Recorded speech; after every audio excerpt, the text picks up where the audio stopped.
Oh man, oh man, oh man. Y'all shouldn't have did it. Y'all shouldn't have did it, baby. Y'all definitely shouldn't have not done it.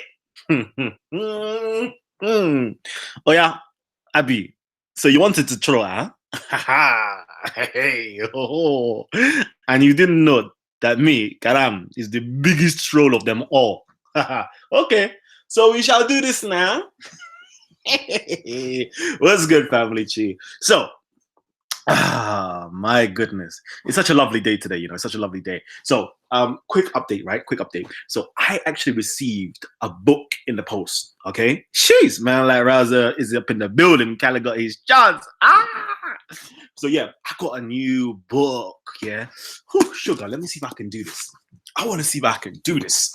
Gosh, never. See what? Yeah, I spoke to some beautiful people at Speaker's Corner this Sunday. Absolutely beautiful people, beautiful sisters I spoke to, and beautiful brothers as well. I spoke to. Abby, Abby. Listen, look what I got here. Look what I got here. Look at this. Look at this. Look at it. Look at it now. Okay. It's called Chapters on Marriage and Divorce. Responses of Ibn Hanbal and Ibn Rahawiyah. Oh no. Oh. See me, yeah? I was all right. I wasn't even going to do nothing on this book right here. I wasn't going to touch on certain topics ever again.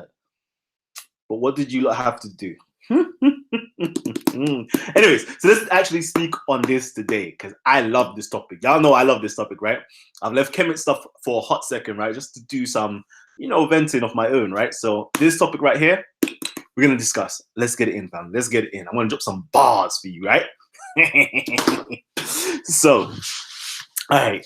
So let me get into this now, family. All right. And I know you lot have seen the picture, right? I know you lot have seen the picture at the top, right? And you got I'm talking about Ahmad Ibn Hanbal, and his Salafi deviancy. Now, straight off the bat, right? I don't actually think that Ahmad Ibn Hanbal is a deviant that much, right?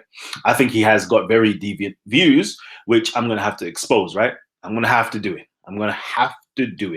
Right? I'm going to expose them. But otherwise, Rahimullah. I'll say that upon him. All right? Now, at the front of this thing, you get to see, what do you get to see, actually? You got to see a very pale skin representative of, what I'm trying to depict as Ahmad Ibn Hanbal, right? But just to put it out there, right? Ahmad Ibn Hanbal, and this is just for my, my Kemet phobes out there, or my negrophobias out there, right? Those people who have a disliking for black people and are racist in their hearts, right? And if you're Salafi, I'm just gonna just let you guys know, yeah, that you're Salafi scholar who's a Taba'in, I believe, might be, right? Yeah, he's a Taba'in, I believe, yeah. I'm just gonna say let me give you guys the description of him, all right. It says here, Ibn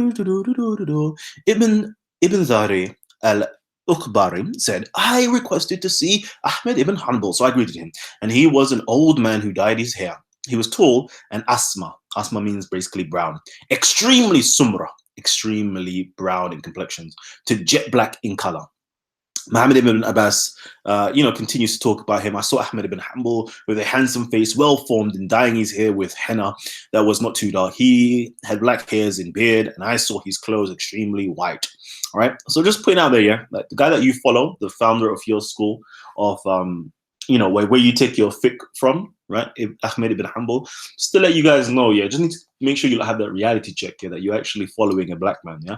Just put it out there for those of you guys who have hang-ups with racism and color, right? If you're a Salafi, right? Yeah, you're following a black man. Just put it out there, right? Right there. Look at that. Asmar Shadid. Extremely sumra. Extremely brown, right? And of course, Ibn Hazm lets you know that extremely brown, extremely sumra, what does it actually mean? It actually means that it means as dark as tar. Let's just see what it says here. From Ibn Majurat Ansab al-Arab, Ibn Hazm al-Andalusi on page 45 said, and Hassan was nicknamed the father of because of his intense sumra. Remember that word sumra and shahid sumra? Yeah, sorry, shadid sumra. Right there, just to put it out there, just to put it out there, right? So just put it out there. Your guy is extremely black. Yeah, let me just tell you, you're following a black man, right? You're following a black man. Just to put it out there. I'm a troll, right? So, anyways. But what have I actually come here to do? What have I actually come here to do? Family, show us some love. Show us some love, right? If you want to get my attention, simply tag Titans TV and also hit us up with some super chats. Yes, I'm talking about the Islamic Jurist Handbook. If you're gonna you're gonna cause fire. 100% gonna cause fire, right? And I will say that the start of all deviancy, not the start, but the pinnacle of all deviancy, yeah, had to be some of his rulings, right? Had to be. And the reason why I say this, right? I've done a whole show on Aisha, right? And I spoke about how this particular hadith came into play, right? That's one side of the story. So I've shown you guys, I've talked about Hisham ibn Urwa, that he was, he went kind of confused in his old age, right? And he narrated certain hadiths that people in Medina and elsewhere were saying, we ain't taking from him. But the people in Kufa, Iraq, like they got bamboozled. They took those hadiths, and those hadiths, got the age of Aisha being 9 years of age. Ugh, yucky, right? And all that nonsense. And it passed through and went out throughout the ages. But unfortunately, you have people like Abu Muawiyah and other individuals, right, who took from Hisham ibn Urwa, but passed it on to people like, Ahmad ibn Hanbal, passed it on to Ishaq ibn Rahawa, or what's his other name, or Ishaq ibn Ibrahim, and so forth, right? And these individuals were the teachers of what you consider to be the Sahih Sitta, the major 6 compilers of the hadiths that most of these people are taken from today. Unbeknownst to them, right? They're really just Hanbalis in disguise, right? They're really just Hanbalis in disguise, or soft Salafis, right? Soft Salafis or soft fundamentalists that are taken from traditions rather than taken from the older schools of thought. So we're going to go into that. We're going to hammer it down real quickly, real easy, because I got some fire to get off my chest. Whether you like it or hate it, you're going to take it, you're going to lump it in your throat, yeah, and realize, yeah, that your good guy had some very deviant thoughts. And he himself, I don't even think he was happy and pleased with these deviant thoughts. But let's get into it in a hot minute. Are you ready to be entertained? Let's do it. All right. So again, I'm not here to actually cause you much offense. I'm here to tell the truth, and I'm fully like, I know it's going to cause you offense, right? 100%. So I'm not going to shy and say I'm not trying to. I know I will do, but my intention really and truly is to educate you. So let's do this. All right. Let's do this. All right. Okay. So actually, no, before I do that, yeah. Before I do that, I want to just do this. I want to do this, yeah. I actually want to do this. I want to give you like a nice headline, right? A nice headline. Let's see a nice headline, right? This kind of gives you, what you need to know. Because we spoke about hadiths. Now we need to talk about fiqh, all right? Fiqh. Fiqh is like Islamic jurisprudence. Fiqh is Islamic jurisprudence, right? And then you have certain faqih or fuqaha, yeah? They're the ones who kind of, help aid and give like scholarly advancement to the science or to the studies of fiqh itself, so that you have certain cadis or judges, so to speak, would rule by certain things that these individuals say, or certain, mujtihads, yeah, would rule by certain things that these individuals say, as well as the hadiths that they actually propagate, propagate, whatever the word is, man, whatever that is, yeah. So let me give you something like this, right? I'm just gonna let you guys know. Yeah, give you some hadiths, some quotes right now. All right. Whoever learns hadith without fiqh is like the pharmacist that assembles medicaments without knowing which applies to what until the physician comes. Thus remains the student of hadith. He does not know the application of his hadith until the faqih comes. Okay. So right now, I'm going to play the role here of the faqih, right? And I'm going to say, in this moment in time, I'm going to be a better faqih than Ahmad Ibn Hanbal. I know you're going to say, blasphemy, blasphemy. Cry as much as you like, right? But, you know, I'm just going to let my works prove what I'm talking about. So anyways, yeah, another nice thing here is here. If one were to follow every dispensation that is in the Hadith, he would become a fasik, a blatant transgressor. All right. And unfortunately, I'm going to have to put that claim onto my good brother, Ahmad Ibn Hanbal, right? He became a transgressor and he aided other people to become transgressors, right? He aided that.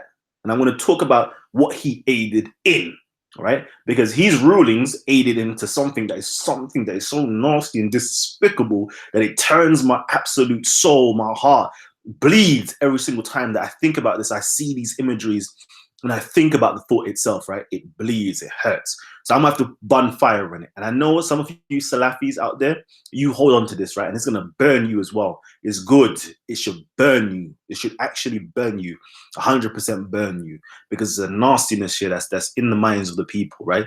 That are creating pedophile or enabling pedophilia, right? And it needs to burn you, and it needs to burn you so much that you aid in changing your community and in changing the thoughts of your people away from this nastiness. Anyways, let me do this now, right? So I'm going to give thanks and praise here to my good akhi, man like Abu Isa, also known as Tirmidhi, right? Tirmidhi was actually one of Ahmad ibn Hanbal's students. Funnily enough, as I said before, remember the Sahih Sitta? Like literally all 6 individuals here from the Sahih Sitta, yeah, are Ahmad ibn Hanbal's students, right? All 6 of them, right? All 6 of them. But anyways, all right, so let me quickly just break this down. So you can find this in volume 2, I believe, okay, under the chapters on marriage, right? On the chapters of marriage, you'll be able to find this information. In here, right, I'm not going to go into much detail. In here, he basically breaks down, yeah, that in terms of the age of marriages, right? Like, what are the ages that people can get married, right? Now, the Sahabas were unanimous with this, right? Okay, orphans were given permission, were given in marriage. Orphans were like had to give their, how can I put it? They had to give their permission in order to get married, right? As soon as they hit puberty and the age of reasoning, right? Okay, and able to understand things, they were allowed to get married.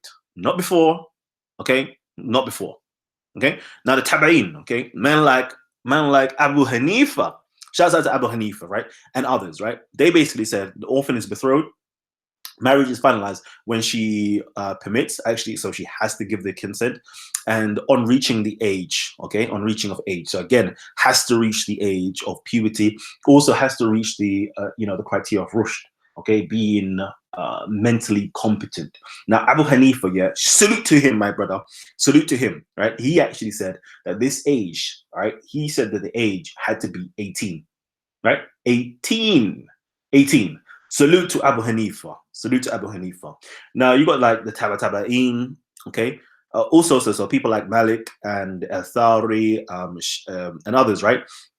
They basically said that orphan is married when she reaches age of responsibility. Now, the Malakite school, or the Malikis, yeah. So the Malikis, they also, settled it roughly at the age of 18 or 19 as well. So salute to them. Salute to the 2 older schools, right, who did that. Right now, Shafi'i, okay, he also said that they had to have reached puberty as well. Unfortunately for him, because he was part of like the Ahl Hadith. Okay, he was from the people of traditions, the people of hadiths, yet again, right? The other people were the people of sound reasoning and judgment, right? So the Ahlul Rai would be Abu Hanifa and Maliki and so forth, right? So he kind of went against the grain and he said 15. He said it at 15 because he used a very weak hadith, yet again. Like a lot of these people are using like mad weak hadiths to create nonsense, but at least 15 is not too bad, right? 15 is not too bad. You can slide with it, right? The older school said 18, but you're saying 15, no problem. All right.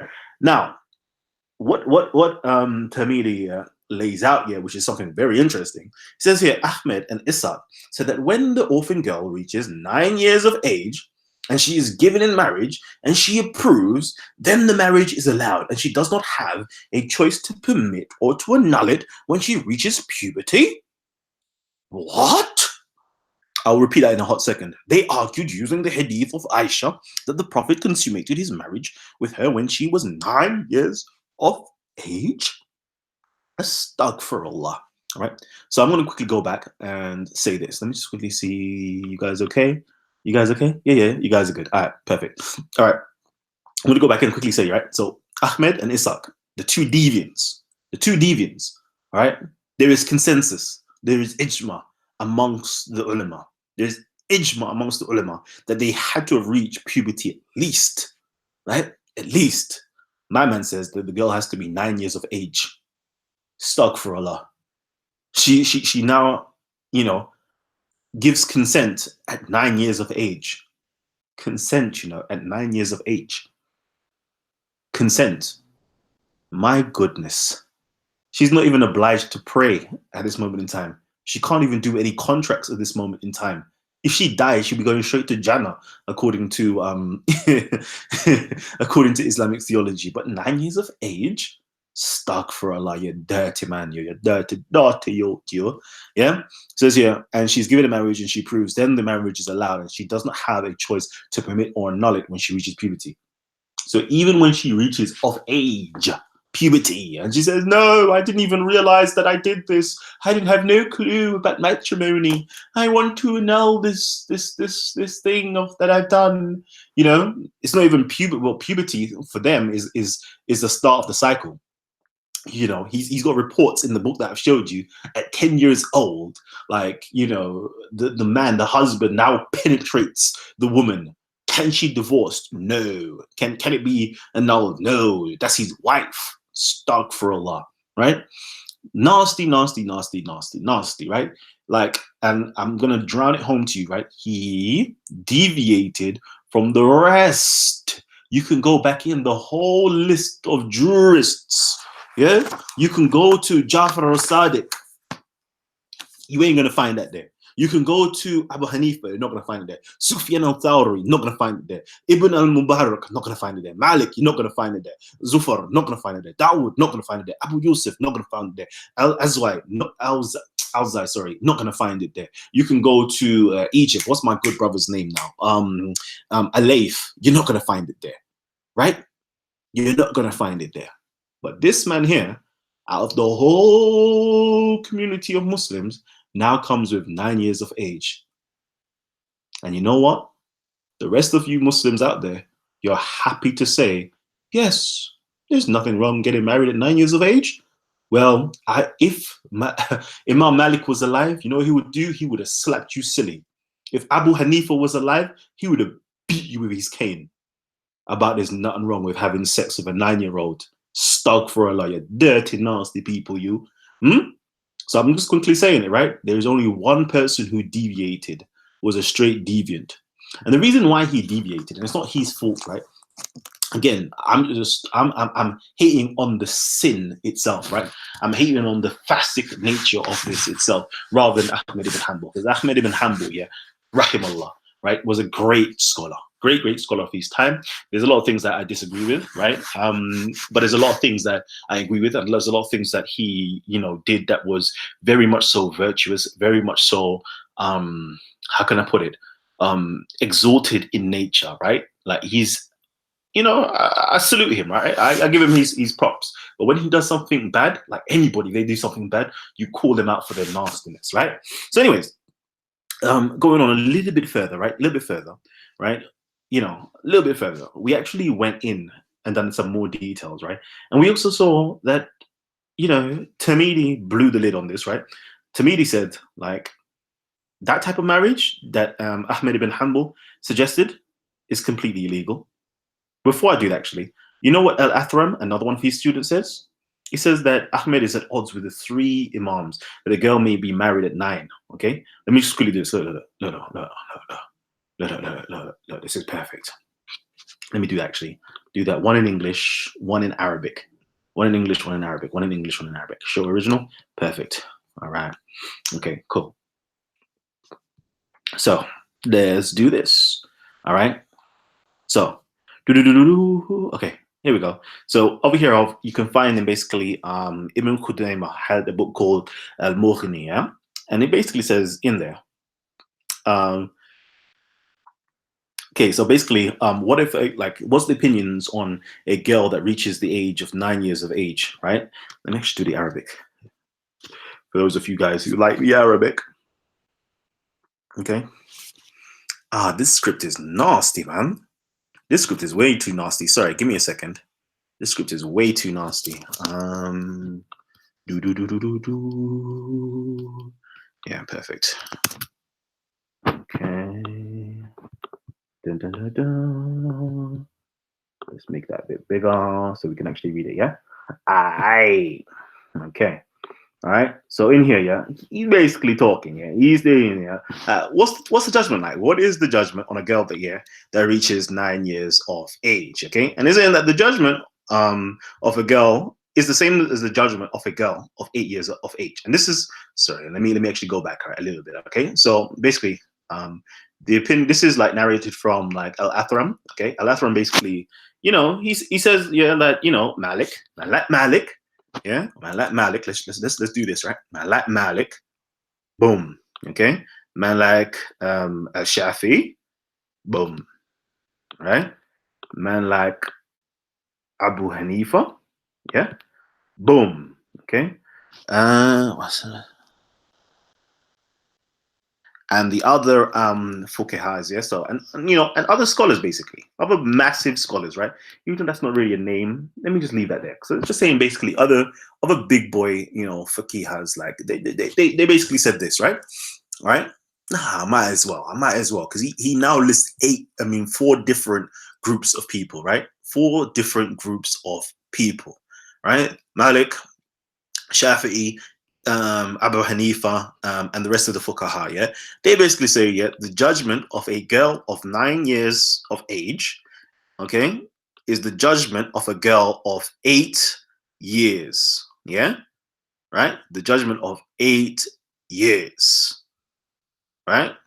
And what that basically means that she has not reached the age of consent. She has not reached the age of maturity, all right?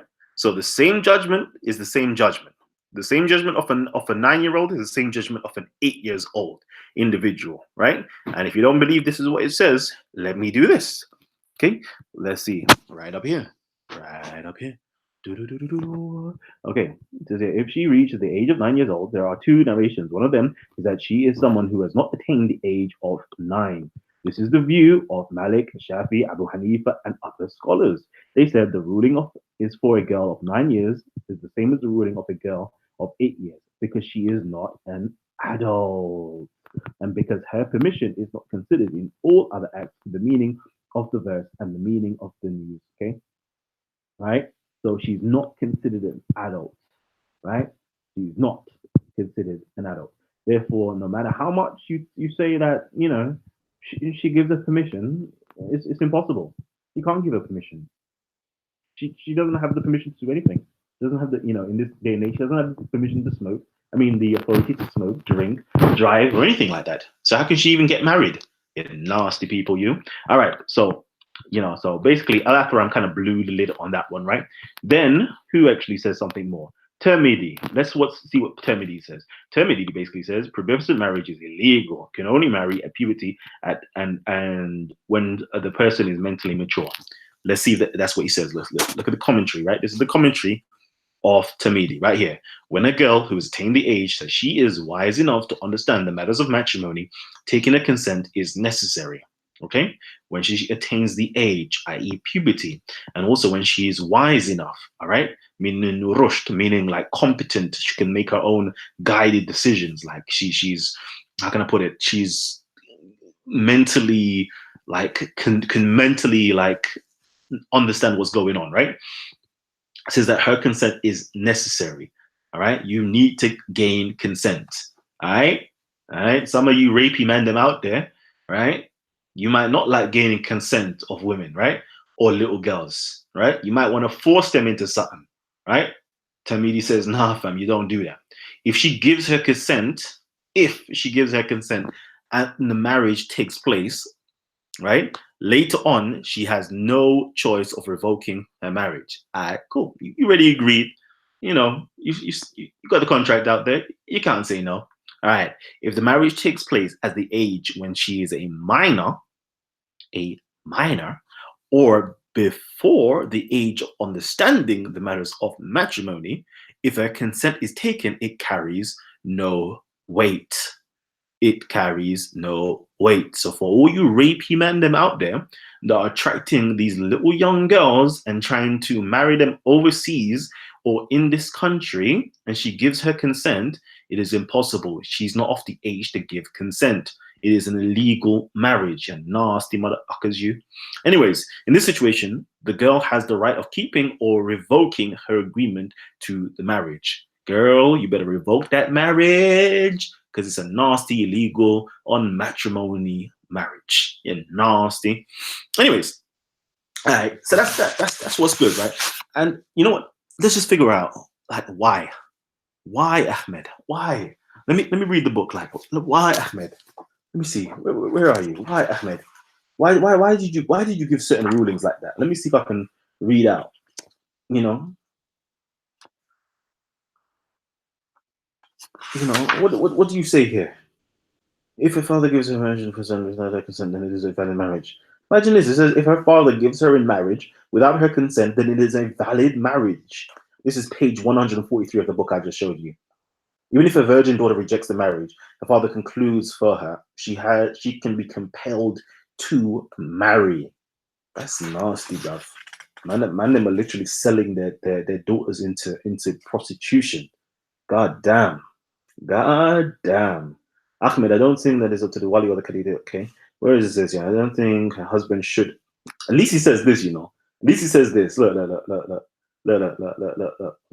Talks about when she's 9 years and consents to marriage, she has no further option. He said, further, I do not think her husband should have intercourse with her if she has been given in marriage as a minor under the age of 9. So you're saying after the age of 9 years old, she can have sex? You're nasty. You're nasty.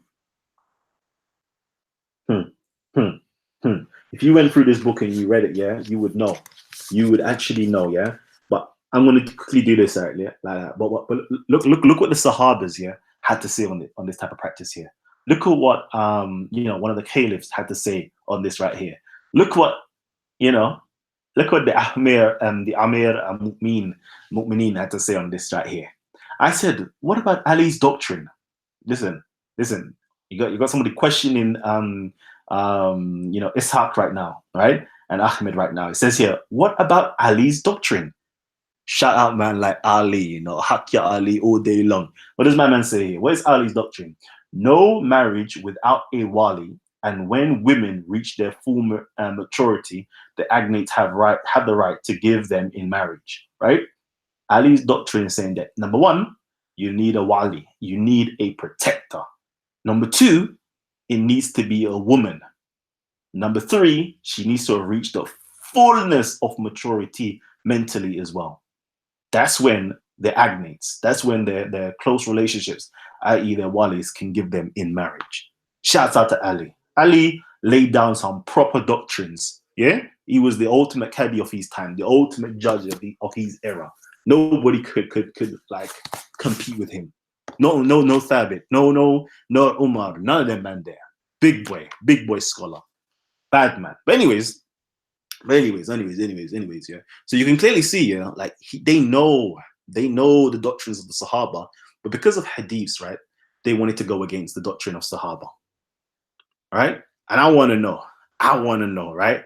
All my Muslims out there, yeah, you lot talk about, yes, you must follow, the Salaf Saleh, the Salaf Saleh, the Salaf Saleh. So if you're following the Salaf Saleh, yeah, why the hell are you listening to Ahmad Ibn Hanbal for?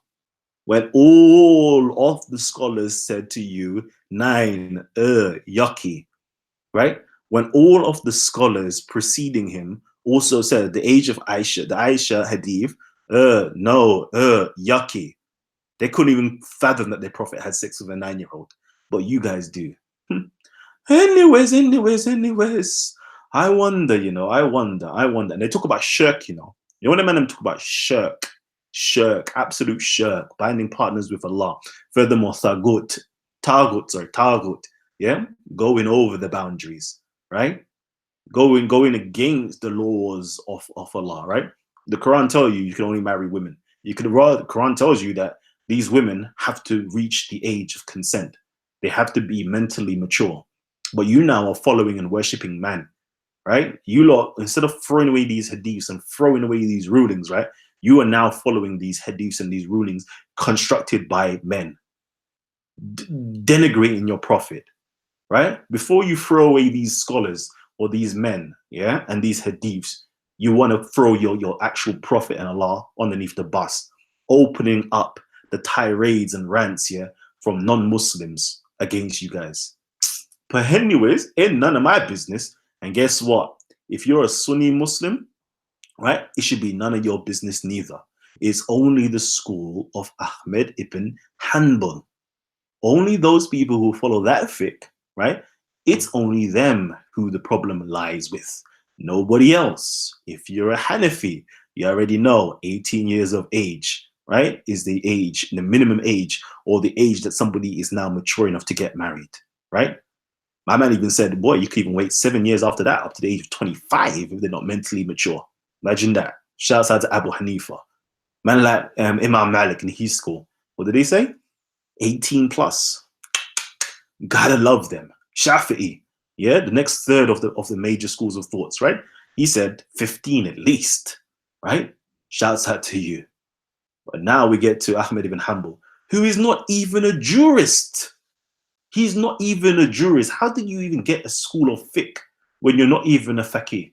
How did you? You're not even a faqih. You're not even one. But yet you get a school of jurisprudence. How did that happen? I tell you how it happened. It happened out of bullying, intimidation, mob rule, you know, and doing a madness in the streets until certain individuals had to buckle underneath the pressure. Not because of Ahmad ibn Hanbal, because of his school, what they did in later years. Sounds familiar, right? But anyways, this what I'm hoping here that my non-Muslims kind of learn the difference, right, between like Muslims, right, and deviants. All right, Muslims and deviants or deviant ideology, right? I've spoken about it before. Like, there's nothing wrong too much with Islam, right? There's nothing wrong with Islam. It's the deviant ideology that has crept into it. And these are just I'm just plucking out a couple of these deviant ideologies that have crept into Islam. And it's shocking how the Muslims themselves and their scholars can't even do this. It's shocking. It's absolutely shocking. That's how you know they're underneath a spell. But that's for another day and another subject and another story. But anyways, all right. Let me see here. And let me just show you something. Yeah, look what his contemporaries and others had to say about Ahmad ibn Hanbal, real quickly. Right. This is not no dig on you, my brother, but it has to be told, right? It has to be told. It says here, Ahmad was not a faqih, but a muhadith. But a muhadith. All right. Remember what we said earlier on about muhadiths, or those people who know hadith, versus those people, you know, those people. It says here, whoever learns hadith without fiqh is like a pharmacist that assembles medicament without knowing which applies to what until the physician comes. Thus remains the student of hadith. He does not know the application of his hadith until the faqih comes. If you don't understand your traditions, yeah, if you don't understand how these traditions are applied, yeah, like, it's not your business to be giving any juridical, I don't even know, statements on it. Don't do it. And this is what he fell into. He fell into that trap. Yeah, look what other people had to say. Sufyan ibn Uyayna said this. This is his actual teacher himself, you know. Sufyan says, hadith is a pitfall except for the fuqaha, right? These people didn't even join into any type of fiqh itself. Sufyan ibn Uyayna never did that. He said, nah. Ibn Ma'in never did it. And they said, nah. Like, learning traditions, learning hadith, that's one skill. But having deep understanding, actually having thick, deep understanding of how these things are actually applied, you need to be on the next level. Anyways, it says here, it appears, another statement, right? That's Tabari, okay? Tabari, this is what he says, right? This is somebody else now, okay? It says here, it appears that Ibn Abdul Barr considered Imam Ahmed a foremost authority in hadith who chose certain positions in fiqh, right? As was Al-Tabari's view of Ahmed before him, right? So you are a muhadithin, okay? You are muhadithin. You knew hadith, but for some strange reason, you choose certain positions in fiqh, right? All right. Let's see. Who else omits Ahmed as a jurist? Okay. Who else? Who else does this? Al Tahawi does it.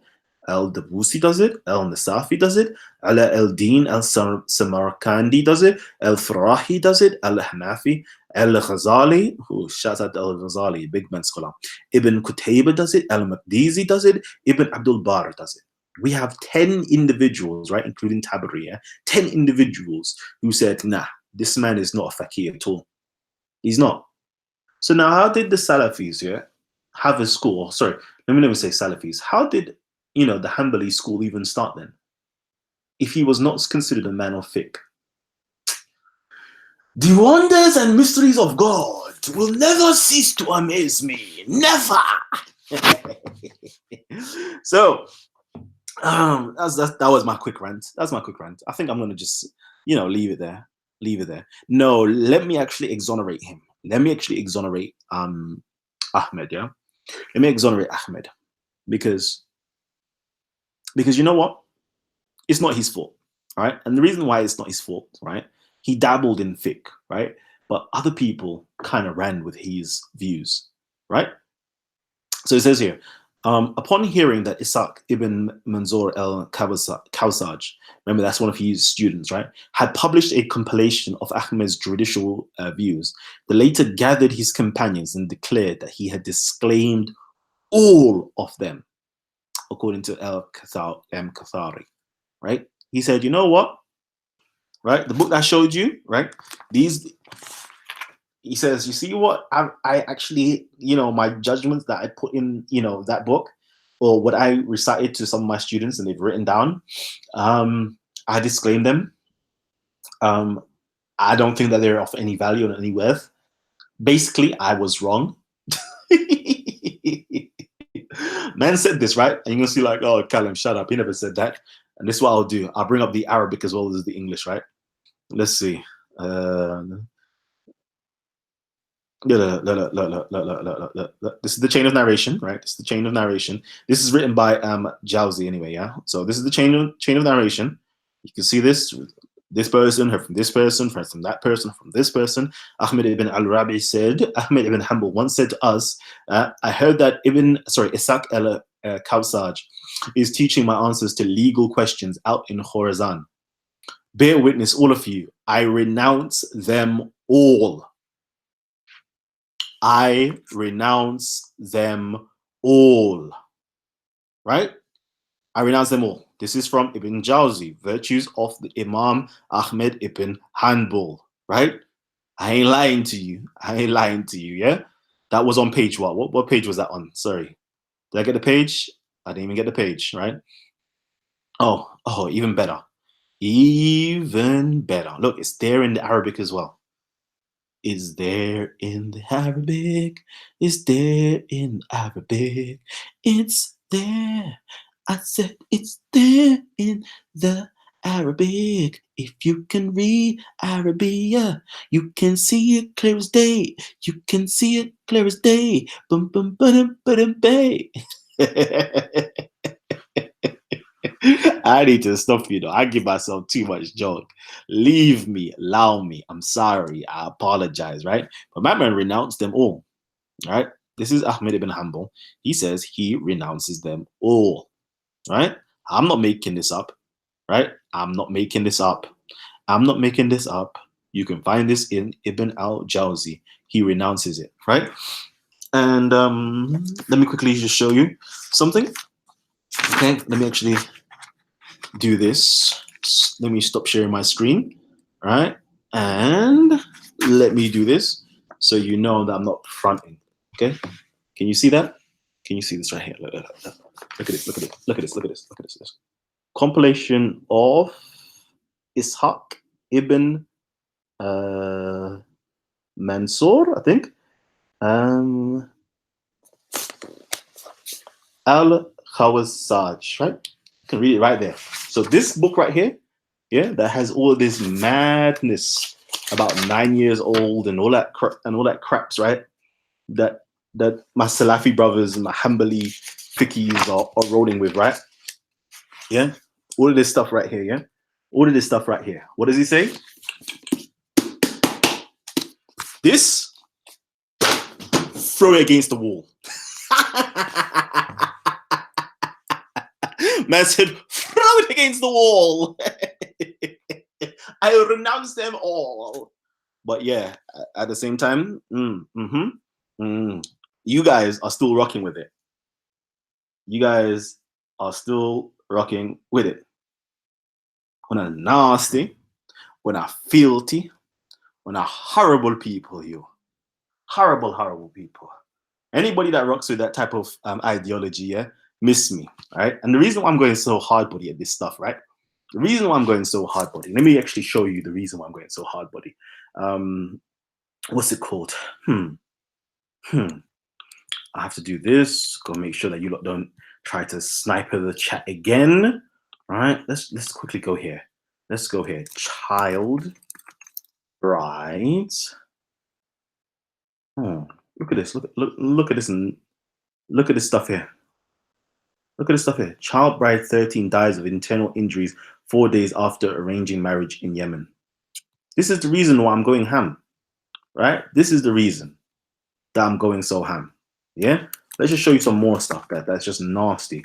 Child brides, okay, in Yemen. When you read some of these stories, yeah, like you're gonna understand why Kalam goes so hard.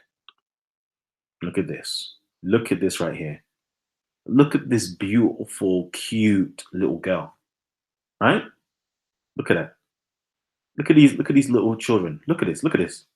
Look at this. And you've got these nasty old men. These nasty old men that are digging out these little young girls and killing them in certain countries. 5 times their age. And you don't want me to go ham on this? And you don't want me to expose this? You must have a disease in your heart. Nasty, right? All of you guys who hit the dislike button, yeah? This is what you like, innit? This is what you like. Just imagine this is your stuck for Allah. You see that? You see that? You see that? Even me now, yeah, there's tears welling up in my eyes, bro. I don't even know if I can talk. Bro, hey, I was billah. Bro, imagine the concombilities.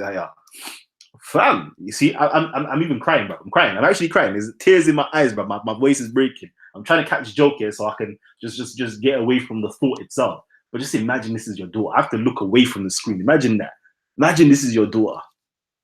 And because you're so nonsense in the head, you're so ignorant, you got big grown-ass men, yeah? And you're poor as well. Imagine you're just poor and you're ignorant. And you're just thinking, yes, but this is what my prophet did. Yes, this is what our Lord demands. That my 9-year-old can marry at this age and have sex with 50-year-old men. Right? Nah, B. Nah. Nasty, bruv. Absolutely nasty. So let me stop sharing. Let me move away from this screen because I don't even want to watch it no more.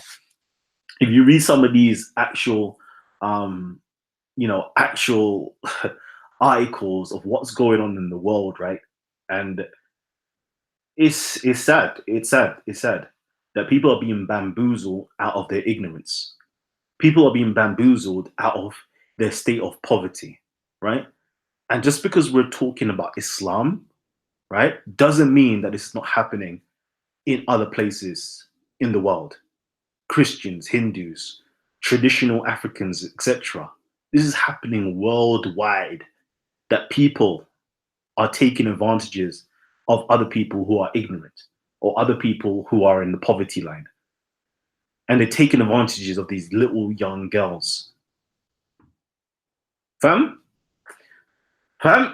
if you've got a Salafi brother that you love or Salafi families that you love, point them over to this video. Point them over to this video, yeah? And show them that that whole 9-year-old nonsense here is a deviant ideology, right? None of the scholars in jurisprudence, right, accepted this 9-year-old nonsense. None of them, except from Ahmad Ibn Hanbal.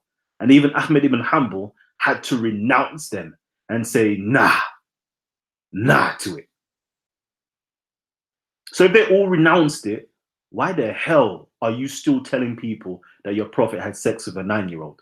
Why are you still saying that it's okay to marry a 9-year-old when everybody else renounced it? Nobody took from that nonsense there. But because you're jahil as uck, you're just jahil. That's what you are, jahil. Right? There's no other ways to say it. You're just jahil, you're just ignorant. Yeah? Father, forgive you for your ignorance. But now that the truth has come to you, yeah, like educate yourselves. Go and make videos, yeah. I'll give you all the research materials necessary, yeah. You go to your masjids, you go to your mosque, you go to your madrasas, and you educate people away from this nonsense and change your communities and change your countries around. It is a nonsense. And start really learning about your religion, man. Nasty. But anyways, let me actually do this, right? So before you guys actually get to hack me, right, I'm actually gonna get you guys to come on. Eh? So who would like to come on right now and join us on Titans TV? Yeah, buddy. Okay. Let me quickly go through and see if there's any messages. Titans TV, make me admin. All right. Megatron, you shall be admin. All right. Let's see who else is up in here. James Speaker's Corner. Have you fully disavowed Shamsi? You won't find a more extreme Salafi. Like, to be honest with you, right? Like, you already know, I'm not really down with the Salafi ideology, but the best Salafi, like, people are always going to choose what they're going to choose. And if you want to be a Salafi, like, be a Madkhali Salafi, be a Shamsi Salafi, right? Like, it's the best out of the West, right? And I will always point people that direction if you want to be Salafi. If you want to be Sunni, be proper Sunni, right? All right. But if you choose to join this whole new Ahmed, what's his name? Not Ahmed. This whole Wahhabi sect stuff. If you want to join the Wahhabi is a movement, then the Madkhalis have to be the best out of them. To be honest with you. All right. Let's really see. Bless. What's good? How are y'all up in the building? Who is Allah praying to? You lot going in, aren't you? All right. So the link has been sent out. Let me just check. I'm taking some questions. So if any of you guys want to question Kalam the Great, feel free to come in, question me. I'll be saying that Kalam the Great, bro. There's only one great right here, bro. Salam. It was good, God. It was good. Kalam. I'm wondering if they gonna be hating you more than me, fam. Like, I call them all kind of name, but bro, you crack me up. I don't know. You have to remember the ripple effects of this, you know, is now, what does that say about people like Ibn Taymiyyah, who wrote volumes and volumes and volumes, right?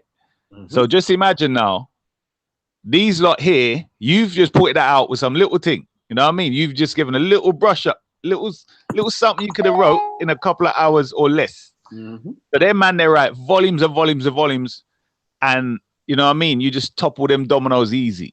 Hi. You get what I'm saying?